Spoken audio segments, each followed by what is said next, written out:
So we are done with Newton's method, right? So what is Newton's method? Whatever may be the motion, okay, general motion, we will be converting that general motion into pure translation plus pure rotation. We will do the analysis for pure translation separately, and we will do the analysis for pure rotation separately. We'll combine it so that we can get the pure rolling case, okay, or whatever may be the general motion. We will combine these two basic motions and we will get it. Why Newton did? Because that is what Newton is more familiar about, dividing into two simple motions and combining it to get the complex motion. Now, the next method, it is instantaneous center method, or this method is developed by Euler, so we can call it as Euler's method also. Okay, instantaneous center method or Euler's method, it is ER, whatever is fine, I will use ER. Okay, instantaneous center method or Euler's method, the scientist who developed this. And very important point here is, this method is valid only for velocity analysis. See, in case of Newton's method, we did both acceleration analysis and velocity analysis, right?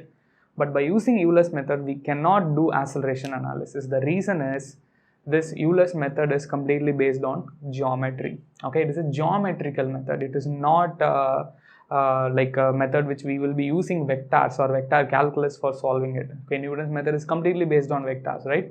But here Euler's method is based on geometry. Okay, so by using geometry, it will become very difficult for doing acceleration analysis. So we will be doing only velocity analysis, and it is valid only for velocity analysis. Okay. Now, is this topic important? Of course, it is very important. It's very important for engineering mechanics, and its continuation for mechanical engineering students. Okay, the continuation of this topic will be there in theory of machines also. So this topic is very important, and it is very easy also, but initially it will be bit tough, difficult to learn. Okay, the initial theory, it will be very difficult to learn, but I will try to make you understand easily. Okay, and once after learning the theory, and if you understood the theory properly, problems will be very simple, very easy. Let us start. Okay, I am just starting with a rigid body like this, AB. Okay, I will assume that this is the rigid body AB. Okay, and let us consider that this rigid body AB is undergoing some general motion. What is mean by general motion? It's a combination of both the translation and the rotation. Okay, so it is undergoing some general motion like this. See, it's undergoing some general motion like this. Okay, it's undergoing some general motion. It's not translation, it is not rotation. Okay, it is a general motion, right? It's a combination of both translation and rotation. From AB, it is reaching A dash B dash. Okay, so it's a general motion. Okay, now if this type of motion occurs, what we need to do? In Newton's approach, we already seen, we need to split it into translation and rotation, and then we need to solve it, right?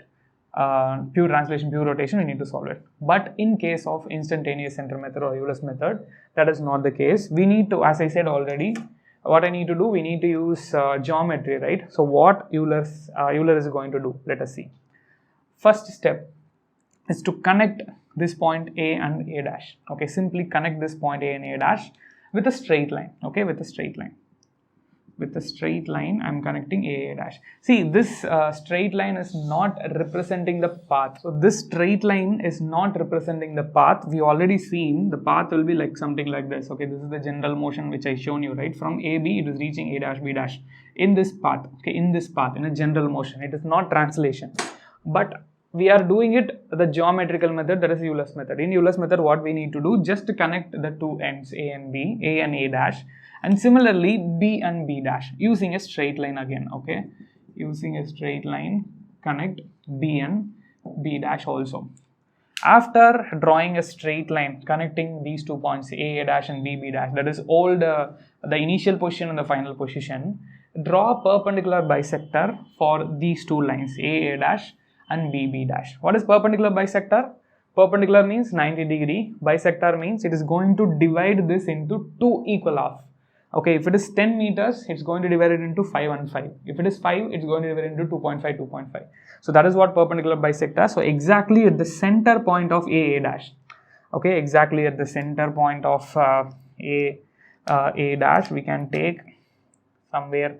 I will use this color only. Okay, so at exactly the center point AA dash here. Okay, draw a perpendicular bisector. Perpendicular bisector has to be exactly perpendicular to AA dash, and this distance should be same. Let me take it here. Okay, this distance and this distance should be same. Okay, and it should be perpendicular. Okay, so let me draw it, and similarly I need to draw perpendicular bisector for BB dash also. So now I have drawn two perpendicular bisector. This is M, which is perpendicular bisector for AA dash. What is mean by perpendicular bisector? That line segment should be exactly perpendicular to AA dash, and also the distance, that is this point, okay, the point at which this line segment is cutting AA dash, that point should be exactly equidistant from A and also from A dash. Okay, so this distance and this distance should be same. Maybe geometrically when I'm drawing, I'm not drawing it that perfectly. Okay, maybe this distance and this distance is different, but you can use your scales and pencils so that you can draw it perfectly such that this distance and this distance will be same. And similarly, I'm going to draw another perpendicular bisector for BB dash. This point at which the perpendicular bisector is cutting BB dash, that distance, okay, this distance and this distance should be exactly same. That is why perpendicular bisector, and this has to be 90 degree. That is, this line should divide BB dash at 90 degree. Okay, well and good. Now these two are meeting at what point? At some point here, right? At some point here, we will take that point as I. Okay, we will take that point as I. Okay, now one more thing which we need to add now, or the thing which we need to recollect it from the basic geometry. Okay, if there is two line segment, okay, this is one line segment, and if this line segment, okay, if this line segment, let me take this is M. Okay, this line segment M is a perpendicular bisector for this. Okay, let me take this as AA dash, just for an example. Okay, so if M is perpendicular bisector of AA dash, we clearly know that this distance, okay, this distance and this distance should be same. Okay, those two distance should be same. And again, by geometry we can say, you take any point, okay, you take any point on this perpendicular bisector. Take any point on this perpendicular bisector, here, here, here, or even here. Okay, if you take any point on the perpendicular bisector and if you join A, okay, if you join A with this point or A dash with this point, this distance and this distance should be same, which means you take any point in the perpendicular bisector, that point should be equidistant from A and A dash. Okay, when it is true, when this condition is satisfied, because when this is a perpendicular bisector for AA dash, then you take any point in the perpendicular bisector. Okay, so if M is the perpendicular bisector of AA dash, you take any point in the perpendicular bisector, then that point will be equidistant from A and A dash. Similarly, if I join this two, this distance will be equal to this distance. If I join this two, okay, if I join this two, this distance will be equal to this distance. See, I'm drawing it roughly in the board so that like it's not exactly to the scale, but if you use your scale and pencil and if you do it, this distance will be exactly equal to this, and this distance will be exactly equal to this. You will be getting it. Similarly, this distance also will be exactly equal to this. When it is true, when you take any point on the perpendicular bisector, that point will be equidistant from these two ends. Okay, right. Now coming to this case, M is perpendicular bisector of AA dash, right? So obviously not only this two distance, okay, not only this two distance, if I take any point in this perpendicular bisector M, okay, take any point in the perpendicular bisector M, that point will also be equidistant from A and A dash. I, okay, I is the point in perpendicular bisector M, right? So obviously this distance AI will be equal to this distance, this distance A dash, this distance A dash I. Okay, so this AI will be equal to A dash I. Now what you do? Simply keep I as center. Okay, keep I as center, and with AI as radius, either AI or A dash I, because both are same. Okay, keep I as center and AI as radius and draw a circle. Okay, draw a circle. Use your what is that, compass, and try to draw it in your note. That's what I said. You try to use your geometry box so that you will be getting it perfectly. Okay, so use keep I as center and A dash as radius. Draw a circle. I will try to draw a circle, but even though for me, when I'm drawing in board, it won't be that much good. But you try to do it in the by using the compass. Okay, right. So now by keeping I as center, AI or A dash I as radius, I drawn a circle. Okay, maybe it is not looking exactly like a circle, but yes, fine. So if you use your compass, you can get it exactly as a circle. Okay, now what is the next step? Again, by using the same principle, this point I is not only lying on perpendicular bisector M, it is also lying on perpendicular bisector N. So N is perpendicular bisector for what? B dash. So if I join these 2 points B and I, or if I join B dash and I, okay, I will use this color, then B and I will be equal to B dash and I, which means this point I will be equidistant from B, and also it will be equidistant from B dash. So something like, if I join this two, draw it as a straight line, and similarly if I join this two, okay, so the distance B and I will be equal to B dash and I. Now keeping this as radius, okay, this is going to be very big. Obviously it's not going to be enough for my board. Okay, I will try to show you one half, but you have to complete it. Okay, you have to complete the total diagram. Okay, so by keeping BI as radius, okay, by keeping BI as radius, and draw a circle. Okay, draw a circle like this. Okay, draw a circle like this. Draw a circle like this. I will try to show you something, but at least the first half. Okay, maybe the bottom half it won't be visible for you. And when you are drawing, keep I as center and draw a complete circle. So what you do, you take I as center and BI as radius, you draw a circle. Okay, I'm not completing this circle because I don't have enough space for completing it. Okay, you try to draw it in a small space so that you will be getting a space for completing this. Okay, now shade this. Now shade it. Okay, I will just shade it. This triangle. Okay, you just shade this triangle. I will explain. Just wait for a moment. Okay, once after shading it, we'll explain. So now listen carefully. What is our object first? Initially, what is our rigid body? See, after drawing all these things, you would have forgot our rigid body. This is our rigid body, right? AB.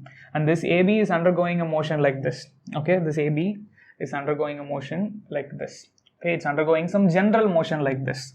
Now, I will just highlight it. I will just highlight this body AB, so that it will be easy for us to understand it better. Okay. So AB has undergone some general motion and it has reached A dash, B dash. Now, what Euler is saying? Euler is saying, you take any point, okay, you take any point in the rigid body. The body may undergo translation plus rotation or whatever may be the motion, there will be one point, okay, there will be one point about which, okay, there will be one common point about which each and every point in the rigid body will undergo pure rotation. And obviously, we already proved it geometrically, right? You take your compass, you take your geometry box, pencil, scale, you draw it properly, you will exactly get it. Okay, this will be the center, and if you draw, you can draw a circle. This will be the center, and you can draw a circle. So this particle A, okay, this point A, which is present in the rigid body AB. Okay, this particle A, which is present in the rigid body AB, is going to undergo circular motion. It's going to undergo pure rotation. Okay, so of course, this is also going to change. We will do it like this.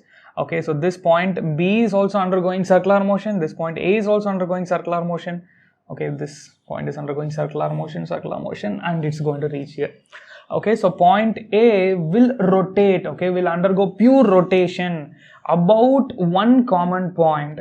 Okay, about one common point. You could see that point A or point B, it's going to undergo a circular motion, okay, about point I. I can show you this in a much better way. You can you can understand it. For example, you just treat it as a triangle. I am holding it here. Okay, so it is rotating like this. Okay, it's rotating and reaching there. Okay, it's rotating and reaching there. Okay, so this triangle, okay, is going to rotate, undergo pure rotation about this instantaneous center. That is what its name, I will give it later. So about this point I. So what Euler is saying, there is going to be one point I, okay, about which each and every point in our rigid body will undergo pure rotation. Not only A, B. Okay, you take any other point. We will take C. Okay, we will take C here. Okay, again C has traveled and reached here. Let it be. Okay, I can join this, and I can draw a perpendicular bisector, and that perpendicular bisector will intersect at I. Okay, obviously it will intersect. You can try it. Okay, so C dash, that perpendicular bisector will intersect at I, and taking this distance, okay, taking this distance as radius, draw a circle. Okay, you can draw it perfectly. I'm not drawing it perfectly. Okay, by taking Ci as radius, you can draw a circle. Okay, now this point C, okay, now this point C is undergoing circular motion, that is, it is undergoing pure rotation about point I. Okay, so that point I, about which each and every point in our rigid body undergoing pure rotation, right?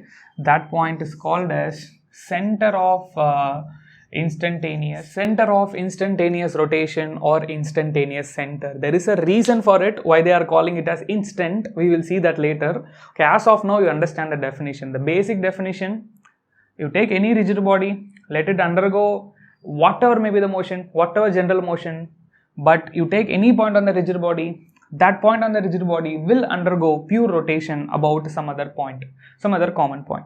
Okay, so about this point, this body, each and every point in this body is undergoing pure rotation. What is the advantage of that? If any particle is undergoing pure rotation, that is circular motion, what are all the velocities which is present? There is going to be only one velocity, tangential velocity. There is no radial velocity if it is undergoing circular motion, pure rotation, pure circular motion. So this point C or this point A or this point B is undergoing circular motion about point I.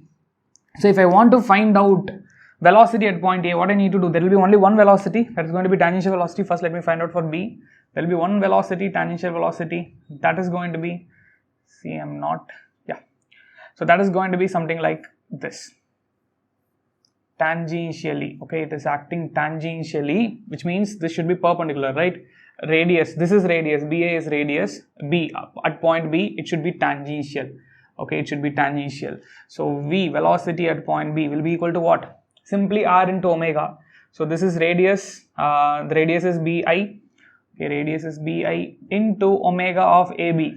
Okay, this total rigid body is going to rotate at the same angular velocity, which is omega AB. Okay, so BI is the distance from the particle B to the instantaneous center, that is radial distance. Okay, radial distance, and if I multiply it with omega, I will be getting VB. So if I want to find out for C, simply it's going to be like this. These two will be perpendicular. Okay, these two will be perpendicular, that is Ci will be perpendicular to this velocity Vc, okay, which is tangential velocity, and that will be equal to what? Ci, R into omega, right? Ci into omega AB again. Omega AB is nothing but angular velocity of this rigid body AB. And similarly, if I want to find out for A, what I need to do? Again, tangential. Okay, again tangential. Since I want to show you better, I am just highlighting it like this. So it is tangential, so that will be perpendicular to this radial distance. Okay, so velocity at point A, tangential velocity at point A will be equal to AI, that is radial distance, multiplied by omega AB, that is angular velocity of AB. Okay, so AI into omega AB. So now the problem has become very simple, right? What I need to do, I need to find out instantaneous center. Okay, I need to find out instantaneous center. From point A, you join that. Okay, you need to find out instantaneous center. You can easily find out AI, that is the radial distance, the distance between A and I. And velocity will be always acting perpendicular to this AI, because only one velocity, tangential velocity, there is no radial velocity. So tangential velocity will be always perpendicular to the radial distance. see this A is the radius, right? A is the radius of this circle, and similarly CA is the radius of this circle, and similarly BI is the radius of this large circle. So to this radius, our velocity will be always perpendicular, which means tangential. Velocity will be perpendicular to the radius, which means tangential to the circle. Similarly, this velocity will be perpendicular to the radius, which means tangential to the circle. Similarly, this velocity, A velocity, will be perpendicular to the radius, which means tangential to the circle. There will be only one velocity in circular motion. We already discussed it. We already know that in circular motion. In circular motion, there will be only one velocity, tangential velocity. Radial velocity will be 0. So that tangential velocity will be equal to this distance, okay, distance between point A and the instantaneous center multiplied with omega AB, and similarly we can find it. The issue here is how to find out this I. Do we need to do this in exam also? Not required, we can find it. How to do that? There are some shortcut methods, we will see it later, okay. And why, first we will understand why we are calling that instantaneous center as instantaneous center. We will understand that, then we will come back for this, okay, the shortcut method for finding out instantaneous center. In this video, my ultimate aim is to make you to feel what is instantaneous center, because finding out instantaneous center is very simple. We can easily find out we can easily find out by using shortcut methods. You will be finding out that in n number of sources, okay. So but how that instantaneous center has formed, okay, so that is what I'm discussing in this video. So I hope that it would have helped you. Now we will see why we are calling it as instantaneous center, then we will proceed and we will discuss about shortcuts for finding out I, okay.